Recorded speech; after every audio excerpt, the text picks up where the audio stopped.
നീ ഇതെന്താലോചിച്ചു കൊണ്ട് നിൽക്കുവാ രാധികേ? എത്ര നേരമായി നിന്നെ ഞാൻ വിളിക്കുന്നു. അപ്രതീക്ഷിതമായി ദർശനെ കണ്ട രാധിക പെട്ടെന്ന് ഞെട്ടിപ്പിണഞ്ഞെഴുന്നേറ്റു. ദർശൻ എന്താ ഈ സമയത്ത്? ഓഫീസ് ടൈമിൽ വീട്ടിൽ വന്ന ഭർത്താവിനെ കണ്ട് അവരൊന്ന് അമ്പരന്നു. അതെന്താ, എനിക്ക് ഈ സമയത്ത് വീട്ടിലേക്ക് വന്നൂടെ?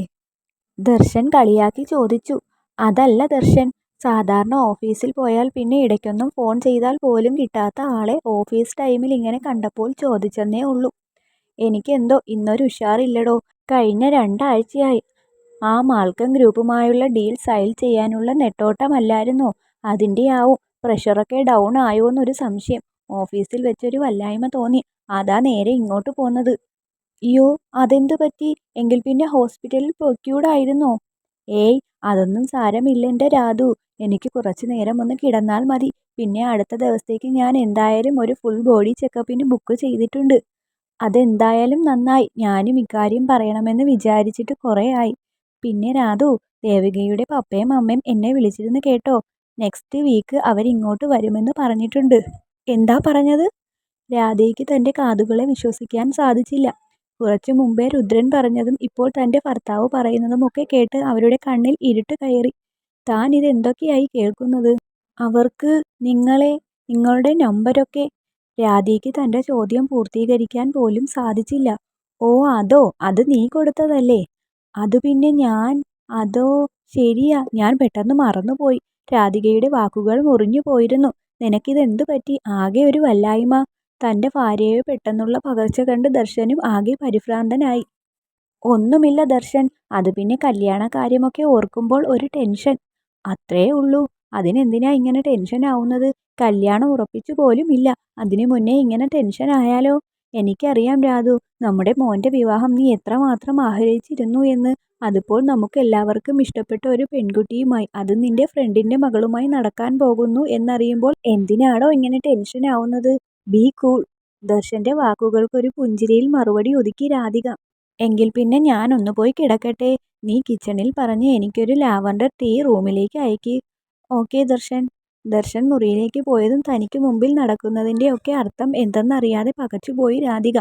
എങ്കിലും ആരായിരിക്കും മോഹിനിയുടെ പാരൻസ് എന്ന നിലയിൽ ദർശനെയും രുദ്രനെയും വിളിച്ചിട്ടുണ്ടാവുക? പെട്ടെന്ന് തന്നെ സുജിത്തിൻ്റെ കോളാണ് രാധികയെ ചിന്തകളിൽ നിന്നും ഉണർത്തിയത്. എന്നാൽ കോൾ അറ്റൻഡ് ചെയ്തപ്പോൾ സുജിത്തിൽ നിന്നും ലഭിച്ച വാർത്ത കേട്ട് അവർ ഞെട്ടിത്തരിച്ചു. നോ. രാധികയുടെ അലർച്ച ആ ഗാർഡനിൽ ആകെ ഉലച്ചിരുന്നു. സുജിത്ത്, എന്താ നിങ്ങൾ പറഞ്ഞത്? അവളുടെ അമ്മയെ കാണാനില്ലെന്നോ?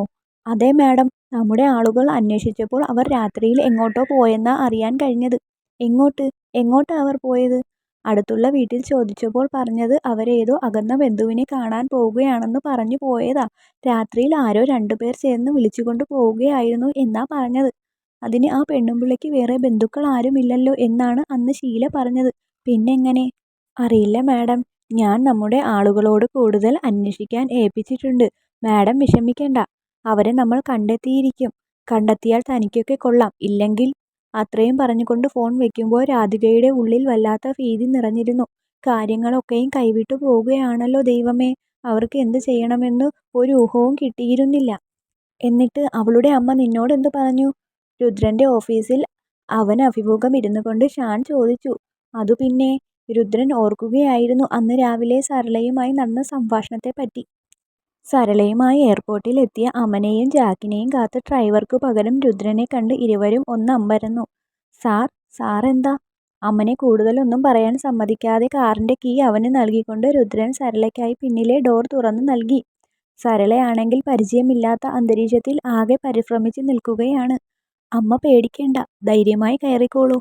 അവൻ്റെ അമ്മ എന്നുള്ള വിളിയിൽ അവർക്ക് ഒരുപാട് ആശ്വാസം ലഭിച്ചു. അവർ അവനെ നോക്കിയൊന്ന് പുഞ്ചിരിച്ചുകൊണ്ട് പിന്നിലെ സീറ്റിലേക്ക് ഇരുന്നു. സരളയ്ക്ക് പുറമെ രുദ്രനും അവർക്കൊപ്പം പിന്നിലേക്ക് കയറി. വണ്ടി അപ്പാർട്ട്മെന്റിലേക്ക് കുതിച്ചതും രുദ്രൻ അവർക്ക് തന്നെ പരിചയപ്പെടുത്താൻ തുടങ്ങി. അമ്മയ്ക്ക് എന്നെ മനസ്സിലായോ? ഞാൻ രുദ്രൻ. അത് കേട്ടതും സരളയുടെ കണ്ണുകൾ വിടർന്നു. മോഹിനി പറഞ്ഞു കേട്ടിട്ടുള്ള അറിവേ അവർക്ക് രുദ്രനെ പറ്റി ഉണ്ടായിരുന്നുള്ളൂ. അറിയാം മോനെ, മോൾ പറഞ്ഞിട്ടുണ്ട്. ഞാൻ അമ്മയോട് ഫോണിൽ വിളിച്ചപ്പോൾ കുറച്ച് കാര്യങ്ങൾ പറഞ്ഞില്ലേ, അതിൻ്റെ ബാക്കി കുറച്ച് കാര്യങ്ങൾ കൂടി അമ്മ അറിയാനുണ്ട്. അതൊക്കെയും അപ്പാർട്ട്മെന്റിൽ ചെന്നാൽ മോഹിനിയുടെ മുമ്പിൽ വെച്ച് പറയാൻ സാധിക്കില്ല. അതുകൊണ്ട് അതൊക്കെ സംസാരിക്കാമെന്ന് കണക്ക് കൂട്ടിയാ ഞാൻ പിക്ക് ചെയ്യാൻ വന്നത്. എന്താ മോനെ? അതമ്മേ, ഞാൻ പറയാൻ പോകുന്ന കാര്യം കേൾക്കുമ്പോൾ അമ്മയ്ക്ക് തീർച്ചയായും വിഷമം ഉണ്ടാകും. പക്ഷേ എൻ്റെ മുമ്പിൽ മറ്റു മാർഗങ്ങളൊന്നും ഇല്ലാത്തത് കൊണ്ടാ. ഞാൻ പറയാൻ പോകുന്ന കാര്യം അമ്മ ശ്രദ്ധിച്ച് കേൾക്കണം. പിന്നീട് രുദ്രൻ പറഞ്ഞ കാര്യങ്ങളൊക്കെയും കേട്ട സരള സ്തബ്ധയായി ഇരുന്നു പോയി. എന്താ അമ്മേ ഒന്നും പറയാത്തത്? മോൻ ഇപ്പോൾ പറഞ്ഞ കാര്യങ്ങളൊക്കെ ഞാൻ സമ്മതിക്കാം. പക്ഷേ ഒരു കാര്യം മോൻ എനിക്ക് ഉറപ്പ് തരണം. എല്ലാത്തിനും ഒടുവിൽ എൻ്റെ മകൾക്ക് ഒരു പരിക്ക് പോലും ഉണ്ടാവില്ല എന്ന്. ഞാൻ ഉറപ്പ് തരാം അമ്മേ. അമ്മയുടെ മകളുടെ സുരക്ഷ ഞാൻ തീർച്ചയായും ഉറപ്പുവരുത്തും. മോളെ. സരളയുടെ വിളിയാണ് മോഹിനിയെ ചിന്തകളിൽ നിന്നും ഉണർത്തിയത്. എന്താ അമ്മേ, ഉറക്കം കഴിഞ്ഞോ? തലേ ദിവസം രാത്രിയിൽ പിടിച്ച പിടിയാലെ ഇങ്ങു പോന്നതാണ് സരള. അതുകൊണ്ട് തന്നെ കാര്യമായി ഉറങ്ങാനൊന്നും പറ്റിയിരുന്നില്ല. അതുകൊണ്ട് തന്നെ വന്ന ഉടനെ ഫ്രഷായി കുറച്ചു നേരം കിടക്കാൻ പോയതായിരുന്നു സരള. ആ മോളെ, നന്നായി ഉറങ്ങി. എന്നാ പിന്നെ അമ്മ ഇരിക്ക്, ഞാനൊരു കാപ്പി ഇട്ട് തരാം. രുദ്രൻ എപ്പോഴാ മോളെ ഓഫീസിൽ നിന്നും തിരികെ വരുന്നത്? അത് പിന്നെ ഓരോ ദിവസവും ഓരോ സമയത്താ അമ്മേ. രുദ്രേട്ടന് അങ്ങനെ നിശ്ചിത സമയമൊന്നുമില്ല. മോളെ. എന്താ അമ്മേ? രുദ്രൻ അവൻ എന്നോട് എല്ലാം പറഞ്ഞു. മോഹിനിയുടെ മനസ്സിൽ ഒരു വെള്ളിടി വെട്ടി. കാര്യം അമ്മയോട് നടന്നതൊക്കെ പറഞ്ഞു എങ്കിലും രുദ്രൻ അവളോട് ചെയ്യാൻ പോകുന്ന പ്രതികാരത്തെക്കുറിച്ചൊന്നും അവൾ സരളയോട് പറഞ്ഞിരുന്നില്ല. രാധികയുമായുള്ള ഡീൽ രുദ്രൻ അറിഞ്ഞു എന്നും അതിൻ്റെ പേരിൽ താനുമായി വഴക്കിലാണെന്നും മാത്രമാണ് അവൾ അമ്മയോട് പറഞ്ഞത്. എന്താ എന്താ രുദ്രേട്ടൻ പറഞ്ഞത്? ചോദിക്കുമ്പോൾ മോഹിനിയുടെ ശബ്ദത്തിൽ പരിഭ്രാന്തി നിറഞ്ഞിരുന്നു.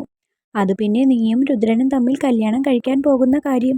ഈശ്വരാ, അമ്മ ഒക്കെയും അറിഞ്ഞോ? നീ എന്താ മോനെ ഇക്കാര്യം എന്നോട് മറച്ചു വെച്ചത്? അമ്മേ, ഞാൻ ഒക്കെയും അറിയുമ്പോൾ അമ്മ വിഷമിക്കുമല്ലോ എന്നോർത്താ ഞാൻ. അത് കൊള്ളാം. എനിക്ക് വിഷമമുണ്ടാക്കുന്ന കാര്യങ്ങളൊന്നും നീ വേറെ ചെയ്യുന്നില്ലല്ലോ അല്ലേ അമ്മേ? അവളുടെ തൊണ്ടക്കുഴിയിൽ നിന്നും ഒരു ഗദ്ഗതം ഉയർന്നു. എൻ്റെ മോൾ വിഷമിക്കേണ്ട. രുദ്രൻ നിനക്കൊരു പോറൽ പോലും ഏൽപ്പിക്കുന്നില്ല. ഞാൻ കണ്ടിടത്തോളം നല്ല മനുഷ്യപ്പറ്റും ദയയും ഉള്ള പയ്യനാ രുദ്രൻ.